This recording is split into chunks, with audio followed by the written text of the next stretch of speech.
আল্লাহ রাব্বুল আলামিন বলেন, আমার ইমানদার যারা হয়ে যায়, মুত্তাকি যারা হয়ে যায়, ওই ব্যক্তিরা দুনিয়ার কাউকে ভয় করে না, দুনিয়ার কাউকে ভয় করে না, দুনিয়ার সময়কেও তাওয়াক্কু করে না।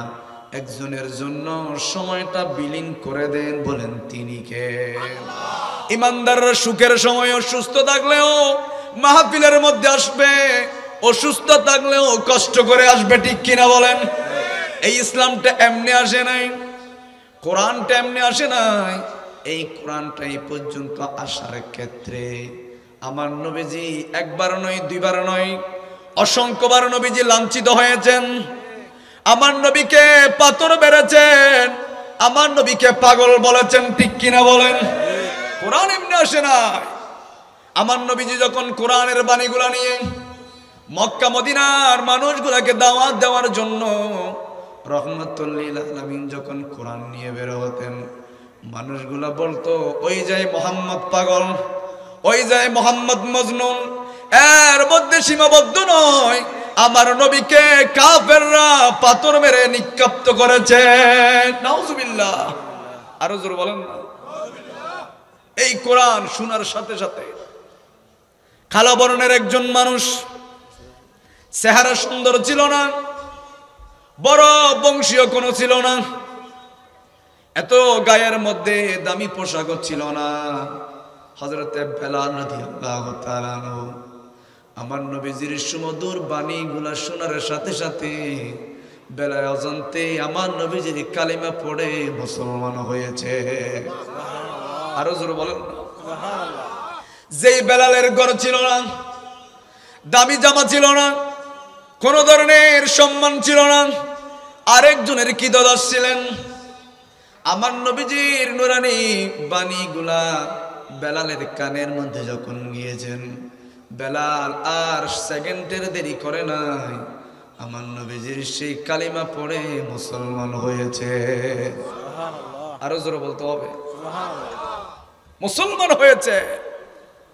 বেলালের এই কথা যখন উমাইয়া খলিফা ওনার কানের মধ্যে যখন গিয়েছেন, উমাইয়া খলিফা, তোমার কিতদাস মুহাম্মাদুর রাসূলুল্লাহ সাল্লাল্লাহু আলাইহি ওয়াসাল্লামের ওই কালিমাটা শুনে শুনে তোমার থেকে জিজ্ঞেস করে নাই, তোমার থেকে অনুমতি নেয় নাই।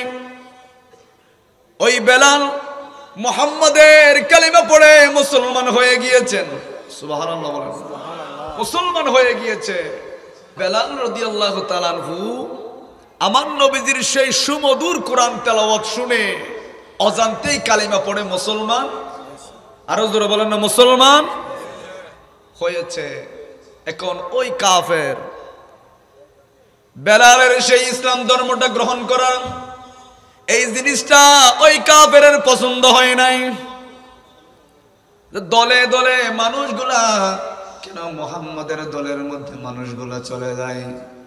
জিজ্ঞেস করা হলো, ও মুসলমানেরা, ও আমার জাতি ভাইয়েরা, মুহাম্মাদের কালিমার মধ্যে এমন কি রয়েছেন যেই কথাগুলা শোনার সাথে সাথে মানুষগুলা কেন জানি ইসলামের জন্য মানুষগুলা পাগল হয়ে যায়। উনি বললেন, আমার কিতদাস আমার থেকে জিজ্ঞেস করা ব্যতীত কেন মুসলমান হয়ে গেলেন? এখন বেলাল রাদিয়াল্লাহু তাআলা আনহু ইসলাম ধর্ম গ্রহণ করার কারণে ওনার শরীরের মধ্যে ব্লেড দিয়ে এমন কোন জায়গা নাই ব্লেড দিয়ে আঁকে নাই। নাউজুবিল্লাহ বলেন। এর মধ্যে কান্ত হয় নাই। মরুভূমির বালির মধ্যে, যে বালির মধ্যে রোদ পড়েছেন, বালিগুলা গরম হয়েছেন, বেলালের শরীরটা মরুভূমির বালির মধ্যে শোয়াই দিয়েছেন। মরুভূমির বড় বড় পাথরগুলা বেলালের শরীরের মধ্যে তুলে দেওয়া হলো। আর উমাইয়া খলিফা বলতে লাগলেন, ও বেলাল, যে মুহাম্মাদের কালিমাটা কলিজার মধ্যে তুমি স্থান দিয়েছ, ওই কালিমাটা ভুলে যাও, ওই ইসলাম ধর্মটা ত্যাগ করে ফেলো। বেলাল, তোমাকে বড় একটা সম্মানের সিংহাসন করা হবে, তোমাকে রাজপ্রাসাদ দেওয়া হবে, তোমাকে সিংহাসন দেওয়া হবে, তোমার অত্যাচারের তাপমাত্রাটা কমায় দেওয়া হবে। বেলাল রাদিয়াল্লাহু তাআলা একটা কথা বললেন, ও উমাইয়া খলিফা, আমি বেলালের শরীরটা যদি টুকরা করতে করতে যদি 1000 টুকরা করা হয়, আমার শরীরটা যদি টুকরা করতে করতে যদি 1000 কোটি টুকরা করা হয়, যেই কালিমাটা বুকের মধ্যে স্থান দিয়েছি ওই কালিমাটা কখনো বুক থেকে বের করা যাবে না। এই জন্য ইসলামটা এমন হতে হবে, মুসলমান এমন হতে হবে, তীর মারলেও মুসলমানরা ভয় করে না, মুসলমানরা গুলির সামনে ভয় করে না, মুসলমানরা একজনকে ভয় করেন, বলেন তিনি কে? আরো জোরে বলেন তিনি কে? ওই আল্লাহ জীবন দেওয়ার মালিক, ওই আল্লাহ মৃত্যু দেওয়ার মালিক, ওই আল্লাহ 20 বছর বাঁচিয়ে রাখার মালিক, বলেন তিনি কে? এই কথা যখন যে বেলাল রাদিয়াল্লাহু তাআলা আনহুকে এত কষ্ট দিচ্ছে, ওই কথা যখন আমার নবীজির কানের মধ্যে গিয়েছে, আমার নবীজি আর সহ্য করতে পারে নাই। আমার নবী তো মায়ার নবী, রহমাতুল লিল আলামিন, মানুষের কষ্ট শুধু সহ্য করতে পারে না তাই নয়, আমার নবীজি একটা পশুর কষ্ট সহ্য করতে পারে না, কোন গরু ছাগলের কষ্ট নবীজি সহ্য করতে পারে না। যখন এই কথা যখন আমার নবীজির কানের মধ্যে যখন গিয়েছেন, সাথে সাথে সাহাবীদেরকে নিয়ে আমার নবীজি মজলিসের শুরার মধ্যে বসে গিয়েছেন। সুবহানাল্লাহ বলেন, আরো জোরে বলেন সুবহানাল্লাহ। আমার নবীজি বসে গিয়েছেন সবাইকে নিয়ে, কি করা যায়, বেলালকে কিভাবে উদ্ধার করা যায়। আফজালুন নাস বাদুল আম্বিয়া হযরতে সিদ্দিক আকবর আবু বকর সিদ্দিক রাদিয়াল্লাহু তাআলা আনহু বললেন, নবীজি আপনি যদি আমাকে অনুমতি দেন, আমার যত সম্পদ রয়েছে সমস্ত সম্পদ দিয়ে হলেও বেলাল রাদিয়াল্লাহু তাআলা আনহুকে আমি আজাদ করে দেব। সুবহানাল্লাহ, আজাদ করে দেব। কেমন আবু বকর সিদ্দিকের কথা বলা হয়েছে, যেই মাসের মধ্যে সিদ্দিক আকবর ইন্তেকাল করেছেন, সিদ্দিক আকবরকে নবীজি বললেন, ও আবু বকর সিদ্দিক, আমি নবীজি মক্কা শরীফ থেকে মদিনার মধ্যে হিজরত করো, কাফেরের অত্যাচারে আমি রহমাতুল লিল আলামিন আর সহ্য করতে পারছি না, আমি মক্কা থেকে মদিনার মধ্যে যাব, তুমি সিদ্দিক আমি রহমাতুল লিল আলামিনের সাথে হিজরতের সঙ্গী হয়ে মদিনার মধ্যে যাবে, মদিনা যাবে। সিদ্দিক আকবর বললেন, আমি ওই দিন থেকে একদিনও ঘুমাই নাই, কখন আমার নবীজি আসবেন ডাক দিবেন, সিদ্দিক চলো মদিনা শরীফের মধ্যে যাই। সুবহানাল্লাহ, একদিনও ঘুমাই নাই।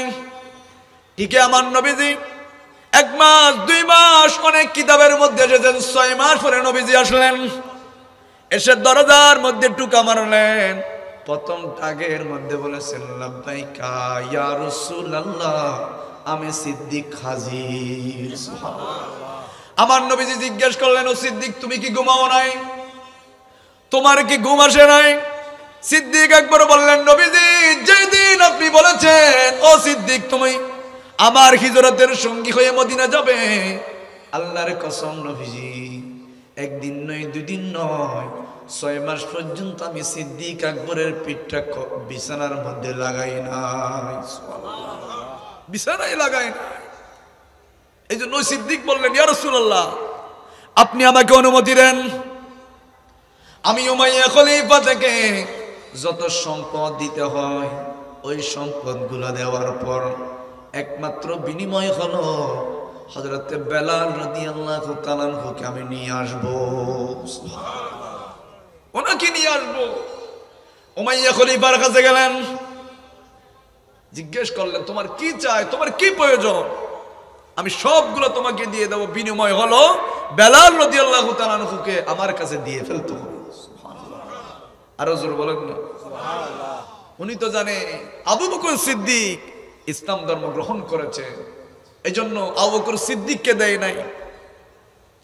ফিরে আসলেন, আর একজন সাহাবী গেলেন, উনি এখনো সাহাবী হয় নাই, ইসলাম ধর্ম গ্রহণ করে নাই। উনি গিয়ে বললেন আমাকে দে। সিদ্দিক আকবরের পক্ষ থেকে উনি গিয়ে ক্রয় করে নিয়ে আসলেন। ওই ব্যক্তিটা সিদ্দিক আকবরকে দিয়ে ফেললেন। সিদ্দিক আকবর সৈয়দনা বেলাল রাদিয়াল্লাহু তাআলা আনহুকে আজাদ করে ফেললেন। সুবহানাল্লাহ, আরো জোরে বলেন না সুবহানাল্লাহ। এই যে বেলালের কথা বলা হয়েছে, এই জন্য রব্বুল আলামিন বলেন, الذين ينفقون في السراء والضراء والكاظمين الغيظ والعافين عن الناس والله يحب المحسنين আমার ইমানদাররা সুখের সময় ব্যয় করবে, আমার ইমানদাররা দুঃখের সময় ব্যয় করবেন। আমার ইমানদারদের বৈশিষ্ট্য হলো মানুষ তাপ্পড় দিলে তাপ্পড় দেয় না, মাফ করে দেয়। ঠিক কিনা বলেন? মাফ করে দেয়। আমার ইমানদাররা রাগান্বিত হয় না, আমার ইমানদাররা মানুষকে মাফ করে দেয়। আমার ইমানদাররা মানুষকে ক্ষমা করে দেয়। তাকে যিনি ক্ষমা করে দেন বলেন তিনি কে? আরো জোরে বলেন তিনি কে? আল্লাহ রাব্বুল আলামিন বলেন ওয়াল্লাহু ইউহিব্বুল মুহসিনিন, যে মাফ করে দিয়েছেন ওই ব্যক্তি মুহসিনিন, আমি আল্লাহর ক্ষমাভুক্ত অন্তর্ভুক্ত হয়ে গিয়েছেন। সুবহানাল্লাহ, অন্তর্ভুক্ত হয়ে গিয়েছেন। ওই বেলাল রাদিয়াল্লাহু তাআলা আনহু যখন ইসলামের মধ্যে চলে এসেছেন, যখন আজাদ করে দেওয়া হলো, আমার নবীজি ওই সময় বেশি সংখ্যক ইসলাম ধর্ম মানুষ গ্রহণ করে নাই। বেলাল রাদিয়াল্লাহু তাআলা আনহুকে আমার নবীজি বললেন, বেলাল, এখন ইসলামের বিজয় এখনো হয় নাই, এখন কৌশলে আমাদেরকে ইসলাম প্রচার করতে হবে, কারণ কাফেররা আমাদের বিরুদ্ধে লেগে গিয়েছেন। কারণ আমি তো মানুষকে আঘাত করে ইসলাম প্রচার করছি না, কোরআন তেলাওয়াত শুনে শুনে সত্যের ধর্ম ইসলামের উপর মানুষগুলা দলে দলে চলে আসতেছে। সুবহানাল্লাহ। এইভাবে যখন বাড়তে লাগলেন, মানুষগুলাকে কিভাবে নামাজের মধ্যে ডাকা যায়, কয়েকজন সাহাবী স্বপ্ন দেখলেন আজানের শব্দগুলা, আজানের শব্দগুলা কয়েকজন সাহাবী স্বপ্ন দেখলেন। আমার নবীজির কাছে এসে বললেন, ইয়া রাসূলুল্লাহ, আজান আমি স্বপ্ন দেখেছি, এই বাক্যগুলো স্বপ্ন দেখেছি, এইভাবে আজান দিলে। আমার নবীজি গ্যারান্টেড করলেন, কারণ আমার নবী কথা বলেন না, আমার নবীর জবানে কথা বলেন কে? আরো জোরে বলেন না। আমার নবী বললেন, ঠিক আছে বেলাল, তুমি আজান দাও। আজান দিচ্ছেন প্রতিনিয়ত, একদিন দুই দিন তিন দিন এইভাবে আজান দিচ্ছেন। যখন মক্কা যখন বিজয় হয়ে গিয়েছেন, আমার নবীজি বেলালকে হানায়ে কাবার ছাদের উপর তুলে দিয়েছেন। সুবহানাল্লাহ। হানায়ে কাবার ছাদের উপর তুলে দিয়েছেন। আমার নবী বললেন, বেলাল আজান দাও। বেলাল রাদিয়াল্লাহু তাআলা আনহু বললেন, নবীজি আমি এতদিন পর্যন্ত হানায়ে কাবাকে সামনে রেখে আজান দিয়েছিলাম গো নবীজি, এখন আপনি নবী তো আমাকে হানায়ে কাবার ছাদের উপরে তুলে দিয়েছেন, এখন আমি কোন দিকে ফিরে আজান দেব? আমার নবী বললেন, ও বেলাল, তুমি কি জানো না কাবা রয়েছেন আমি রহমাতুল লিল আলামিন। কাবা হলো আমি রহমাতুল লিল আলামিন। আমার দিকে ফিরে আজান দাও, আমার দিকে ফিরে আজান দাও, কারণ কাবা আমার রহমাতুল লিল আলামিন। আমার নবী জানতেন বেলালের কোনো ঘর নাই, বেলালের কোনো জায়গা নাই, সম্পদ নাই, কিচ্ছু নাই। আমার নবী বললেন, বেলাল তুমি দাও, তোমাকে দিবেন কে? সবাইকে বলতে হবে, আরো জোরে বলেন, তোমাকে আল্লাহ দিবে। দেরি করে নাই। বেলালের পরনের মধ্যে একটা লুঙ্গি ছিল, উপরে নাই, শুধু নিচেরটা ঢাকার জন্য একটা লুঙ্গি ছিল। ওই লুঙ্গিটা দুই ভাগ করে এক ভাগ ইসলামের জন্য দান করে ফেলেছেন, দিয়ে ফেলেছেন। খুশি হয়েছেন কে? আমার নবী বললেন, বেলাল আমি রহমাতুল লিল আলামিন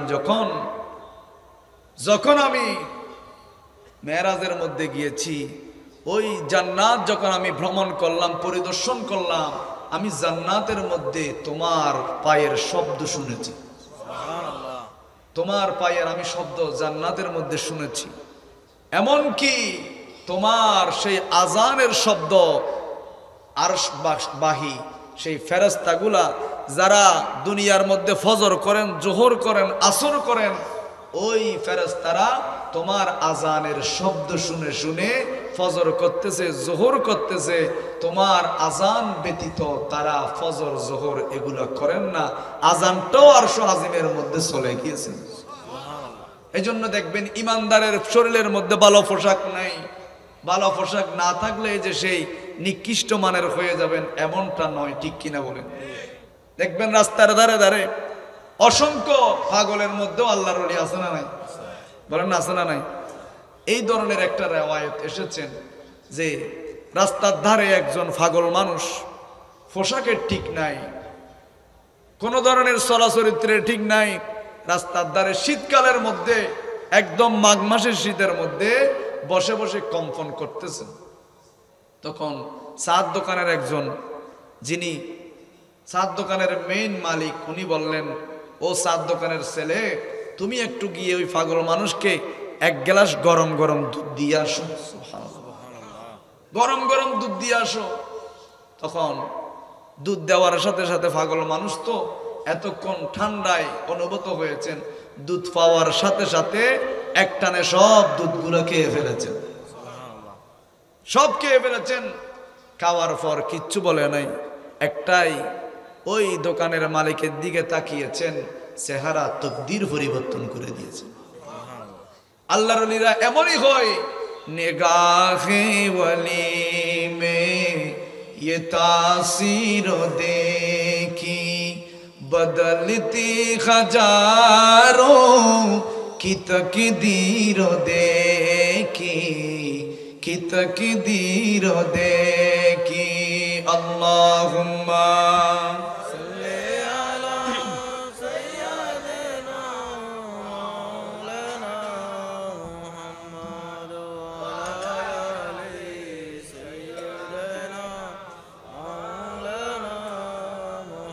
তকদির পরিবর্তন করেছেন, কিচ্ছু বলে নাই, চেহারার দিকে একটু তাকিয়েছেন, আল্লাহ তকদিরটাই পরিবর্তন করে দিয়েছেন। হেঁটে হেঁটে হেঁটে হেঁটে রাস্তা দিয়ে যখন যাচ্ছেন, দেখা যাচ্ছে প্রতিমধ্যে স্বামী স্ত্রী গল্প করে করে যাচ্ছেন। ওই পাগল মানুষ ওনার পাশ দিয়ে হেঁটে হেঁটে হেঁটে হেঁটে যাচ্ছেন, একটু করে ফুট কাদা গিয়ে ওই স্বামী স্ত্রীর গায়ের মধ্যে গিয়ে পড়েছেন। পড়ার সাথে সাথে ওই মহিলাটা কান্না শুরু করে দিয়েছেন, কান্না করতে লাগলেন। স্বামী জিজ্ঞেস করলেন, কি হয়েছে? বলতে লাগলেন, ওই পাগল মানুষটা যাওয়ার সময় আমার গায়ের মধ্যে ফুট পড়েছে। ওই ছেলে আর দেরি করে নাই, ওই পাগল মানুষটাকে এমন ভাবে থাপ্পড় মেরেছে, জমিনের মধ্যে পড়ে গিয়েছে। নাউজুবিল্লাহ বলেন। উনি যে আল্লাহর ওলি এটা তো জানে না, জমিনে পড়ে গিয়েছেন। উনি কিচ্ছু বলে নাই, আসমানের দিকে তাকিয়ে বলেন, আল্লাহ, কিছুক্ষণ আগে গরম গরম দুধ খাওয়িয়েছে, এখন তো একটু সোয়ারে দুধের গড় খাওয়াই দিয়েছেন। আল্লাহ, আমি আপনাকে চিনতে পারিনি। সুবহানাল্লাহ। আল্লাহ, আমি আপনাকে চিনতে পারি নাই। এই কথাটা বলে পাগল মানুষটা হেঁটে হেঁটে রাস্তা দিয়ে যখন যাচ্ছেন, স্বামী স্ত্রী ঘরের মধ্যে গিয়েছেন, কোন একটা প্রয়োজনে যখন ছাদের মধ্যে উঠেছেন, ছাদ থেকে পরে ওই স্বামীটা ইন্তেকাল করেছেন। ইন্না লিল্লাহি ওয়া ইন্না ইলাইহি রাজিউন। ইন্তেকাল করেছেন। এতক্ষণ যেই মেয়েটা, যেই মহিলাটা, যেই বউটা ছোট সেজেছিল, এখন আর ছোট নাই, এখন জবান খুলে গিয়েছেন। অবুকে এই ছাদ থেকে মানুষ পড়লে তো মারা যায় না, অবশ্যই ওই পাগল মানুষকে মারার কারণে পাগল মানুষটা মনে হয় অভিশাপ দিয়েছেন। সবাইকে ডেকে বললেন, আমার স্বামী মরে নাই, আমার স্বামীকে ওই পাগল মেরে ফেলেছেন। বেশি দূর যায় না, পাগলকে একটু ধরে নিয়ে আসেন। ধরে নিয়ে আসলেন। পাগল মানুষ, থামেন, আমার ভাইকে মেরে কোথায় যাচ্ছেন? আমি তো কিচ্ছু করি না, আমি পাগল মানুষ, তোমার ভাইকে কেন মারবো? না, আপনি মেরেছেন, আপনি অভিশাপ দিয়ে মেরেছেন। সবাই কোলে করে নিয়ে আসলেন। নিয়ে এসে ভালো করে দিতে হবে, বারংবার বললেন ভালো করে দিতে হবে, আবার বললেন ভালো করে দিতে হবে। তিনবার যখন বললেন, ওই পাগল মানুষটা আল্লাহর শপথ করে বললেন, একবার নয়, দুইবার নয়, কিয়ামত পর্যন্ত যদি আল্লাহর কাছে যদি আমি ফরিয়াদ করি, আল্লাহ ভালো করে দেন, আল্লাহ ভালো করে দিবে না। কারণ ওই মানুষটা ওনার স্ত্রীকে ভালোবাসে বিধায় তো আমাকে থাপ্পড় মারতে পেরেছেন। আমিও তো একজনের জন্য পাগল হয়ে ঘর ছেড়ে দিয়েছি, একজনের জন্য পাগল হয়ে পোশাক পরতে জানি না, একজনের জন্য পাগল হয়ে স্যান্ডেল পরতে জানি না, একজনের জন্য আমি সবগুলা বিলীন করে দিলাম। আমার মালিক আমাকে কত ভালোবাসেন। আমাকে যখন থাপ্পড় মেরেছেন, আমার মালিক রিপিট থাপ্পড় মারে না। যাকে চাই জীবন দান করেন, যাকে চাই মৃত্যু দান করেন। বলেন তিনি কে? আল্লাযী খালাকাল মাউতা ওয়াল হায়াতা লিয়াবলুয়াকুম আইয়ুকুম আহসানু আমালান ওয়া হুয়াল আজিজুল গফুর। সুবহানাল্লাহ। আল্লাহ রাব্বুল আলামিন বলেন, আল্লাযী খালাকাল মাউত, আমি আল্লাহ মৃত্যু সৃষ্টি করলাম, ওয়াল হায়াত, হায়াত সৃষ্টি করলাম। জীবন দেওয়ার মালিক কে? হায়াত দেওয়ার মালিক কে? রিজিকের মালিক কে? সম্মান দেওয়ার মালিক কে? ইজ্জতের মালিক কে? এইজন্য উনি বললেন, আমিও তো একজনকে ভালোবাসি। যেই যাকে ভালোবাসবে তার সাথে কিয়ামতের ময়দানে হাসর হবে, নসর হবে, ফুলসিরাতের পারের মধ্যে সেই ব্যক্তি থাকবে। এজন্য আগামী এই বছর শেষে, আগামী বছর যখন শুরু হবে জানুয়ারির 1 তারিখে, আমাদের ছেলেরা কি পালন করবে? নববর্ষ পালন করে কিনা? করে কিনা? বাজি ফুটাই। এটা কি মুসলমানদের নববর্ষ নাকি খ্রিস্টানদের? আরো জোর বলেন না। খ্রিস্টানদের নববর্ষ। আপনি ভালোবেসেছেন খ্রিস্টীয় নববর্ষকে ভালোবেসেছেন, কিয়ামতের ময়দানে খ্রিস্টানদের সাথে আপনার হাসর হবে। ঠিক কিনা বলেন না? আমাদেরও নববর্ষ আছে না নাই? মুসলমানদের নববর্ষ আছে না নাই? হিজরি নববর্ষ পালন করেন, কিন্তু হিজরি নববর্ষ কোন দিকে যাচ্ছেন, কখন যাচ্ছে, মুসলমানের ছেলের কোনো খবর নাই। খ্রিস্টীয় নববর্ষ নিয়ে পাগল হয়ে গিয়েছেন। যারা এগুলা করবে, তওবা যদি না করে, তওবা না করে যদি মৃত্যুবরণ করে, কিয়ামতের ময়দানে খ্রিস্টানদের সাথে তার হাসর হবে। ঠিক কিনা বলেন? এজন্য রব্বুল আলামিন বলেন, আল্লাযীনা ইউনফিকুনা ফিস সাররাই ওয়াদ দাররাই ওয়াল কাযিমিনাল গায়যা ওয়াল আফিনা আনিন নাস ওয়াল্লাহু ইউহিব্বুল মুহসিনিন। আমার ইমানদাররা উঠার সময় দান করে, বসার সময় দান করে। ইমানদারদের বড় একটা বৈশিষ্ট্য হলো, ইমানদাররা মানুষ আঘাত করেছেন, রিপিট আঘাত করে না, মাফ করে দেয়। ঠিক কিনা বলেন? এজন্য আমার রাহমাতুল লিল আলামিন মসজিদে নববী শরীফের মধ্যে একজন সাহাবী এসে কোণার মধ্যে বসলেন। আমার রাহমাতুল লিল আলামিন সাহাবীদেরকে বললেন, ও আমার সাহাবায়ে کرام, কোন মানুষ যদি জান্নাতি মানুষ দেখতে চাও, আমার ওই সাহাবীকে দেখো, উনি জান্নাতে যাবে। সুবহানাল্লাহ, উনি জান্নাতে যাবে। সাহাবায়ে کرام অবাক হয়ে গেলেন। এমন কি আমল করেন, এমন কি ভালো কাজ করেছেন? রাহমাতুল লিল আলামিন নিজের জবানে বলেছেন উনি জান্নাতের মধ্যে যাবে। আমার নবীজি জান্নাত দিতে পারেন কিনা? বলেন না, পারেন কিনা?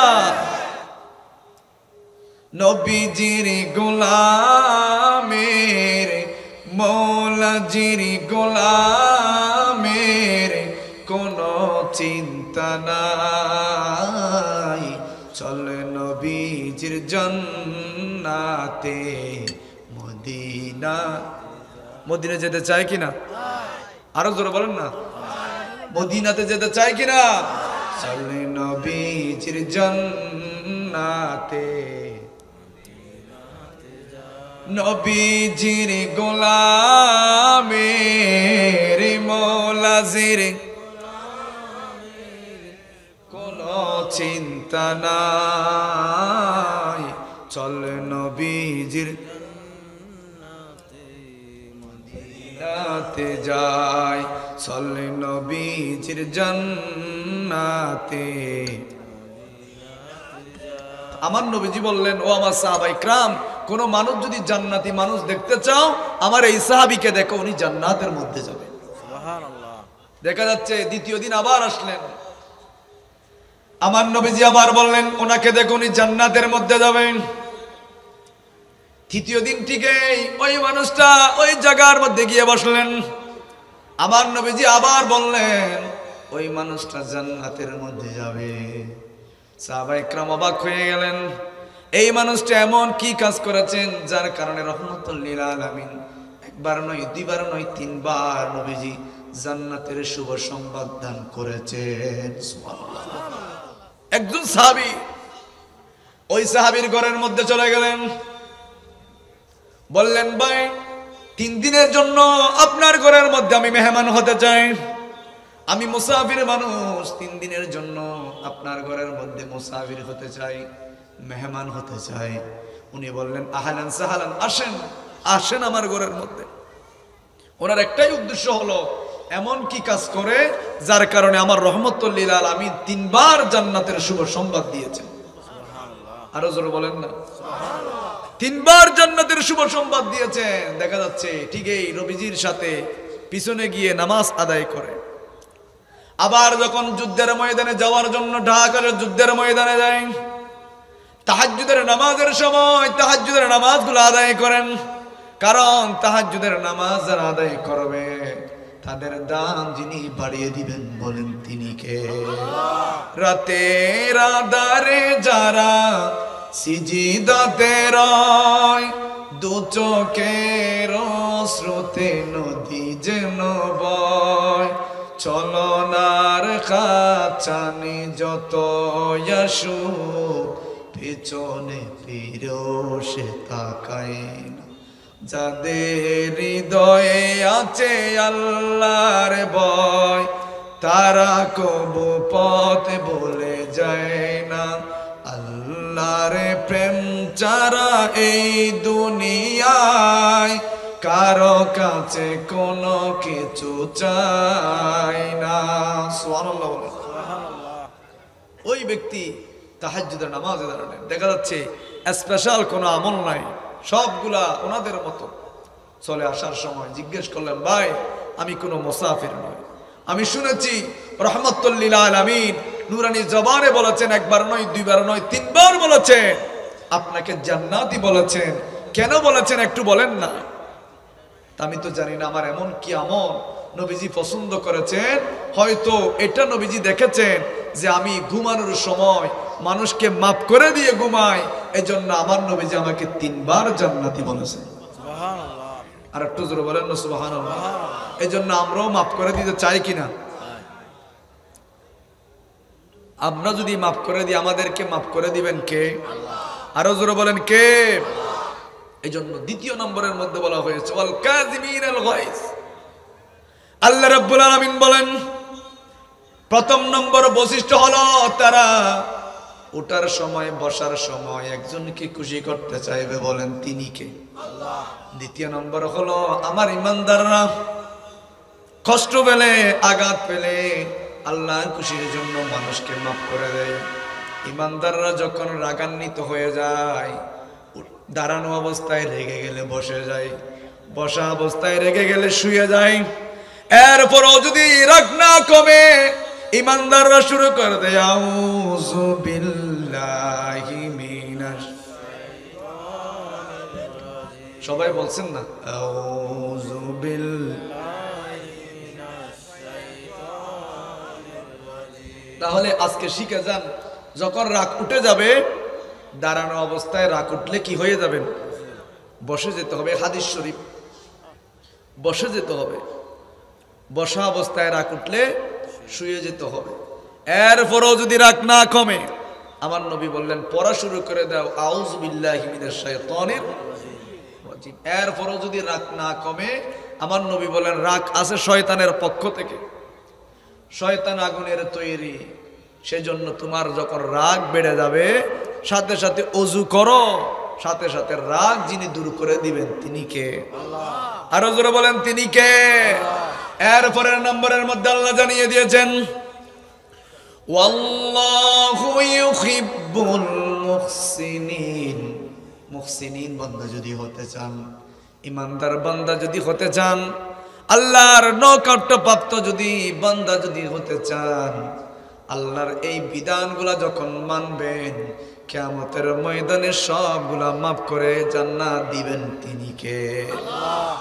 আবার যখন ইমানদাররা গুনাহ হওয়ার পর অন্যায় হওয়ার পর তারা যখন জাহান্নামের মধ্যে যাবেন, আল্লাহ রাব্বুল আলামিন কোটি বছর পরে বলবেন, ও আমার ফেরেশতারা, আমি আল্লাহর মন চাচ্ছে জাহান্নামীদেরকে ধরে ধরে জান্নাতে দিয়ে আসার জন্য। সুবহানাল্লাহ। আরো জোরে বলেন না সুবহানাল্লাহ। আমরা জান্নাতে যেতে চাই কিনা? আরো জোরে বলেন, চাই কিনা? আমারও কষ্ট হচ্ছে, যেহেতু কুমু এখনো যায় নাই, সেই মানিকগঞ্জ থেকে এসেছি। আপনারা যদি একটু বলেন, সব আছে না নাই? আরো জোরে বলেন, আছে না নাই? বললেন আল্লাহর মন চাচ্ছে যারা জাহান্নামে গিয়েছেন, জীবনে সিজদা দেয় নাই, জীবনে নামাজ পড়ে নাই, আল্লাহর মন চাচ্ছে তাদেরকে কি দেওয়ার জন্য? আরো জোরে বলেন না, জান্নাত দেওয়ার জন্য। ফেরেশতাকে বলবো, ফেরেশতা একটু গিয়ে জিজ্ঞেস করে আসো, আমার এই বান্দাটা কোনদিন আমি আল্লাহর ভয়ে কি একবার সিজদা করেছি কিনা? সুবহানাল্লাহ বলেন না। ওই বান্দা বলবেন, আমি কোনদিন নামাজ কায়েমকারীদের সাথে ছিলাম না। তখন আবার জিজ্ঞেস করবে আমার ফেরেশতারা, একটু জিজ্ঞেস করো ওই ব্যক্তির জীবনটা ইসলাম মোতাবেক সাজিয়েছে কিনা। ওনার আমলনামার মধ্যে এটাও থাকবে না। আবার বলবেন, ও ফেরেশতারা, আবার যাও একটু জিজ্ঞেস করে আসো ওই ব্যক্তিটার নামটা ইসলাম মোতাবেক ছিল কিনা। দেখা যাচ্ছে এটাও নাই। আল্লাহর মন চাচ্ছে ওই মানুষকে জান্নাতে দেওয়ার জন্য। আল্লাহর মন চাচ্ছে জান্নাতে দেওয়ার জন্য বারংবার যাচ্ছেন। এরপর জাহান্নামী বলবেন, বারংবার কেন তুমি আমার কাছে আসতেছো? ওই ফেরেশতা বলবে, ও জাহান্নামী, আল্লাহ রাব্বুল আলামিন নির্দেশ দিয়েছেন এমন একটা তুমি আমল দেখাও যে আমলের বিনিময়ে মহান রব আপনাকে জান্নাত দান করবে। আল্লাহ তোমাকে জান্নাত দেওয়ার জন্য বারংবার আমাকে পাঠিয়েছেন। ও জাহান্নামী, জীবনে কোনোদিন কি একবার আল্লাহকে সিজদা করেছো কিনা? না, আমি সিজদা করি না, আমি সিজদাকারীদের সাথে ছিলাম না। আবার বলবে, তোমার নামটি ইসলাম মোতাবেক ছিল কিনা? কোনোদিন কি ইসলাম মোতাবেক জীবনযাপন পরিচালনা করেছো কিনা? না, এটা আমার ছিল না, কোনো কিচ্ছু ছিল না। তোমার বাবার নামটা ইসলাম মোতাবেক ছিল কিনা? হ্যাঁ, ওটা ছিল। বারংবার যাওয়ার পর জাহান্নামী বলবে, রব্বুল আলামিনের কাছে আমার একটা ফরিয়াদ হলো, আল্লাহকে বলে আসবা আমার জান্নাতের মধ্যে যেতে হবে না, এই যে জাহান্নামের মধ্যে অত্যন্ত গরম পানি, উত্তপ্ত আগুনের মধ্যে আমাকে রাখা হয়েছে, আমাকে একটু জাহান্নাম থেকে বের করে জাহান্নামের দরজার মধ্যে দেওয়ার জন্য। সুবহানাল্লাহ। জান্নাত আমাকে দিতে হবে না, জান্নাতের নাজ নিয়ামত দিতে হবে না, আল্লাহকে বলবা জাহান্নাম থেকে বের করে জাহান্নামের দরজার মধ্যে দেওয়ার জন্য। সুবহানাল্লাহ। আল্লাহ এই ফরিয়াদটা কবুল করবেন। কিছুদিন যাওয়ার পর আবার আল্লাহর কাছে ফরিয়াদ করবেন, মালিক, জাহান্নামের মধ্যে গিয়েছিলাম, আপনি তো দয়া করে জাহান্নামের গেটের মধ্যে দিয়েছেন, এখন আমার কোনো চাওয়া নাই। আমার একটা চাওয়া হলো, জাহান্নামে না গেলেও জাহান্নামের অত্যন্ত আগুনের খাওয়া আছে না নাই? মানে আছে না নাই? জাহান্নামতে আগুন আসতেছে, আমার শরীরটা কয়লা হয়ে গিয়েছেন, মালিক জান্নাত দিতে হবে না, আমাকে একটু জান্নাতের পাশে স্থান করে দেন, জান্নাতের দরজার পাশে আমার জায়গাটা একটু করে দেন। আল্লাহ রাব্বুল আলামিন বলবেন, ও বান্দা, যা করে দিলাম। কিছুদিন যাওয়ার পর আল্লাহর কাছে আবার ফরিয়াদ করবেন, মালিক আপনি আমাকে জান্নাত দিবেন না, জান্নাতের নাজ নিয়ামত গুলা দেখা যায়, ওই নাজ নিয়ামত থেকে আমার একটু ঘুরাই নিয়ে আসেন। আল্লাহ বলবেন, বান্দা এটাও করে দিলাম, যাক এটাও করে দিলাম। সুবহানাল্লাহ, এটাও করে দিলাম। জান্নাতের মধ্যে যখন গিয়েছেন, দেখা যাচ্ছে জান্নাতের খাবার গুলা, জান্নাতের আরামায়েশ গুলা দেখার পর অজান্তেই একবার বলে ফেলেছেন, আলহামদুলিল্লাহি রাব্বিল আলামিন। আরো জোরে বলেন না, আলহামদুলিল্লাহ। ভালো লেগেছেন কার? আরো জোরে বলেন না, কার? আমরা যখন এইভাবে মাহফিলে দরুদ পড়ি, ভালো লাগে কার? আল্লাহ রাব্বুল আলামিন ফেরেশতাদেরকে ডেকে বলেন, ও ফেরেশতারা, তোমরা না বলেছিলে মানুষ সৃষ্টি না করার জন্য? আমার এই বান্দারা মাহফিলের মধ্যে গভীর রাতের মধ্যে চোখের পানি ছেড়ে ছেড়ে কান্না করতেছে, রে আমার ফেরেশতারা, আমি রব্বুল আলামিন চোখের পানি জমিনে পড়ার আগে আগে তার জীবনের গুনাহ মাফ করে দিলাম। এজন্য শয়তানের একটা চ্যালেঞ্জ ছিল। আল্লাহ রাব্বুল আলামিন যখন শয়তানকে অভিশাপ দিয়ে অভিশপ্তদের দলের মধ্যে অংশীদারণ করে দিলেন, আল্লাহর কাছে পিঠ দেখিয়ে শয়তান একটা অঙ্গীকার করেছেন, মালিক আপনি আমাকে অভিশাপ দিয়ে শয়তানের রাজা বানিয়ে দিয়েছেন, আমি আপনার কাছে একটা ওয়াদা করতেছি মালিক, আমি আপনার বান্দাগুলা কেমন করে জান্নাতে যায় এটা আমি দেখব। তারা মাহফিলের মধ্যে যাবে, আমি মাহফিল থেকে ফিরাই নিয়ে যাব। নামাজ পড়তে যাবেন, নামাজের এই কাজ থেকে ফিরাই নিয়ে বেরোব, প্যাকেজের মধ্যে দেব, বিভিন্ন গান বাজনার মধ্যে পাঠিয়ে দেব। আমি শয়তান তাদেরকে একসাথে নিয়ে জাহান্নামের মধ্যে যাব। নাউজুবিল্লাহ, আরো জোর বলেন না, আমি তাদেরকে নিয়ে জাহান্নামে যাব। আল্লাহ রাব্বুল আলামিন বলেন, ও শয়তান, তোমার এই আশাটা পূর্ণ হবে না।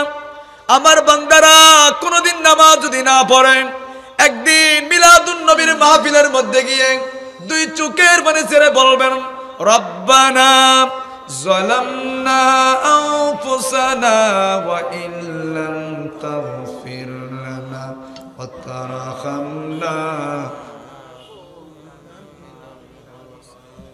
এই আওয়াজ হবে রব্বানা যালামনা, এই ফরিয়াদটা আমাদের জানার প্রয়োজন আছে না নাই? শিখিয়েছেন কে? আল্লাহ বলেন, বান্দা তোদের গুনাহ হবে, অন্যায় হবে, পাপ হবে, জুলুম হবে। জুলুম হওয়ার পর একটু বলেন না, রব্বানা যালামনা আনফুসানা ওয়া ইল্লাম।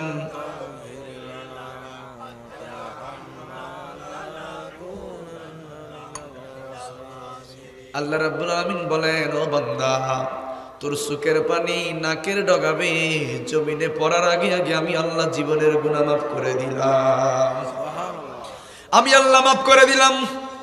এজন্য খলিফাতুল মুসলিমিন সৈয়দনা ফারুক আজম যখন অর্ধ পৃথিবীর শাসক ছিলেন, সৈয়দনা ফারুক আজম রাতের বেলায় মদিনার অলিতে গলিতে বের হয়ে যেতেন আর ডিগলার দিয়েছেন, ও খলিফাতুল মুসলিমিন, তোমার আমলের মধ্যে যদি একটা কুকুর যদি না খেয়ে মারা যায়, একটা কুকুর যদি মারা যায়, একটা ছাগল যদি না খেয়ে মারা যায়, আল্লাহর আদালতের মধ্যে যিনি দাঁড় করাবেন বলেন তিনি কে?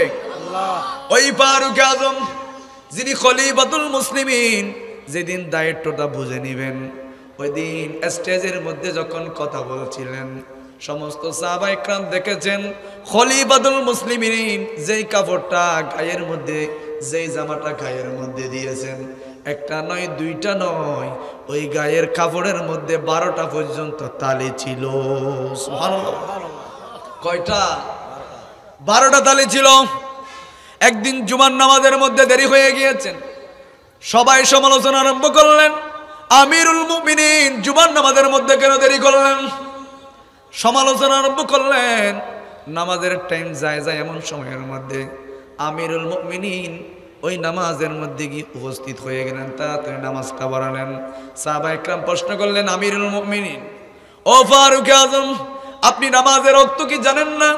আপনার কেন দেরি হয়েছেন? বলেন, আমার একটা ওযর রয়েছেন, আমার মাত্র একটা জামা। কয়টা? সবাইকে বলতে হবে। একটা জামা আছে, এরকম মানুষ আছে? এখানে তো নাই।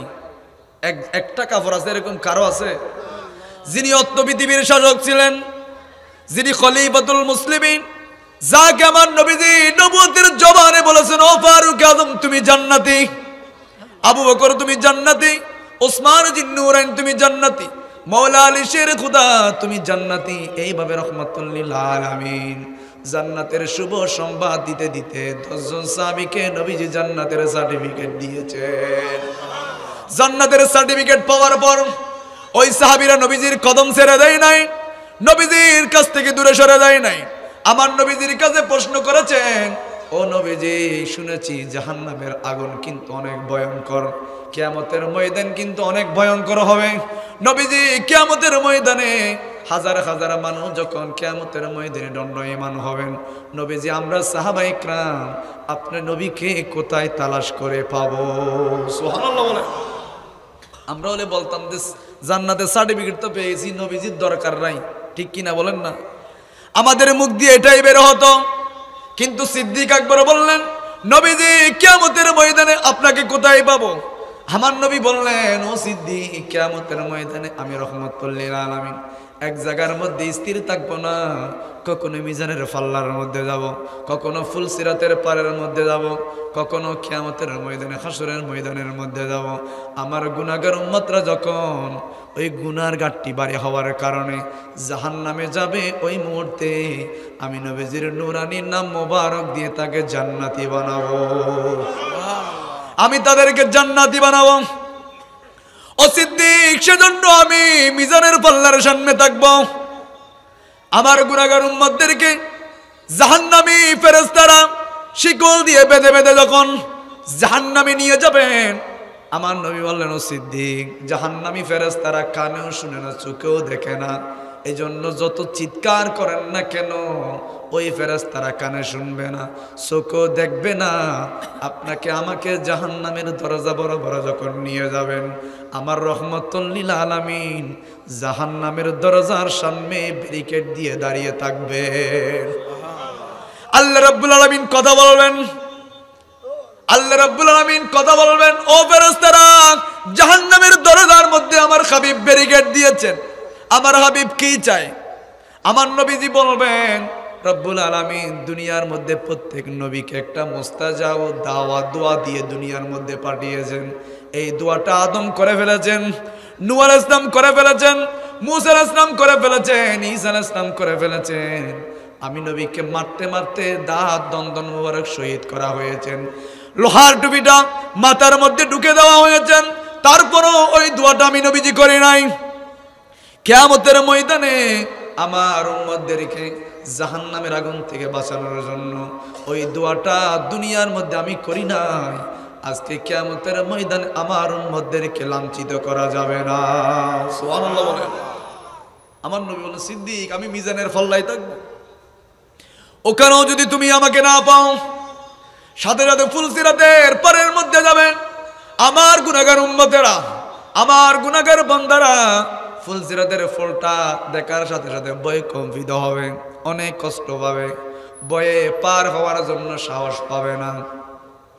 কারণ ফুলসিরাতের সেই ফুলের নিচে উত্তপ্ত আগুন, জাহান্নাম যিনি রেখেছেন বলেন তিনি কে? জাহান্নাম দাও দাও করে আগুন জ্বলবে। আমার নবী বলেন, আমার উম্মতরা ভয় করবে, পার হতে পারবে না।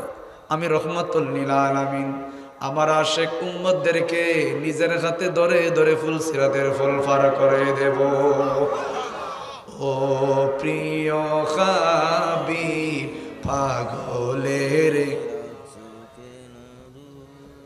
ও প্রিয় হাবিব পাগলের রাখছো কেন? সব কিছু কমপ্লিট করার পর নবীজির রওজায়ে পাকের দিকে নিয়ে যাওয়ার সাথে সাথে দরজাগুলো ঠাস ঠাস করে খুলে যেতে লাগলেন। সৈয়দনা ফারুক আজম ডাক দিয়ে বললেন, আসসালাতু ওয়াসসালামু আলাইকা সাইয়্যিদি ইয়া রাসূলুল্লাহ। নবীজি, আপনার পাগল আবু বকর সিদ্দিককে আপনার কদমের সামনে উপস্থিত করলাম, নবীজি কি করব? আমার নবীজি রওজায়ে পাক থেকে আওয়াজ করে বললেন, আমার বন্ধুকে আমার পাশে দাফন করে দাও। ও প্রিয় হাবিব পাগলের,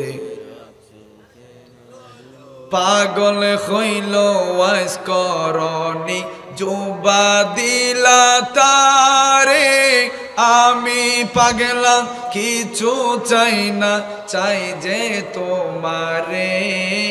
প্রিয় হাবিব পাগলের, ও প্রিয় হাবিব পাগলের। এই জন্য সিদ্দিক আকবর আমার নবীজিকে ভালোবাসার কারণে নবীজির পাশে আসে না নাই? ওই যে আমি বলছিলাম, সৈয়দনা ফারুক আজম রাতের বেলায় বের হয়ে যেতেন, বের হয়ে তালাশ করতেন কোন ঘরের মধ্যে খাবার লাগতেছে, কোন মানুষ কষ্ট পাচ্ছে। এমন সময় খলিফাতুল মুসলিমিন কবরস্থানের সামনে গিয়ে দাঁড়িয়ে গিয়েছেন।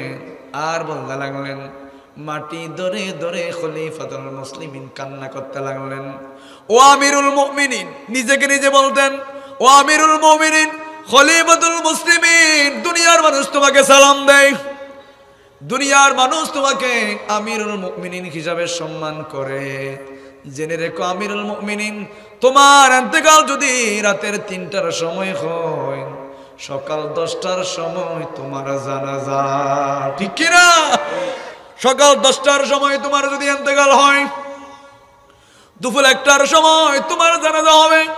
দুপুর বেলায় যদি তোমার ইন্তেকাল হয়, আসরের সময় তোমার জানাজা হবে।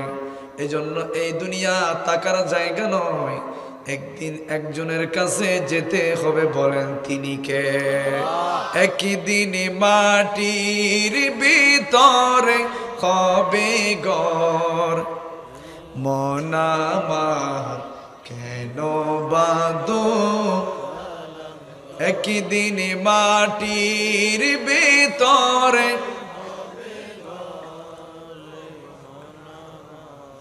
কেন বাঁধো? প্রাণ পাখি যাবে ওড়ে পিঞ্জর চিরে, দরদ বিষবীরবে তুমি যাবে চলে। ঠিক কিনা? বিল্ডিং থাকবে, রাজপ্রাসাদ থাকবে, সিংহাসন থাকবে, পালং থাকবে, জায়গার জায়গায় জায়গা থাকবে, কিন্তু আপনি থাকতে পারবেন না।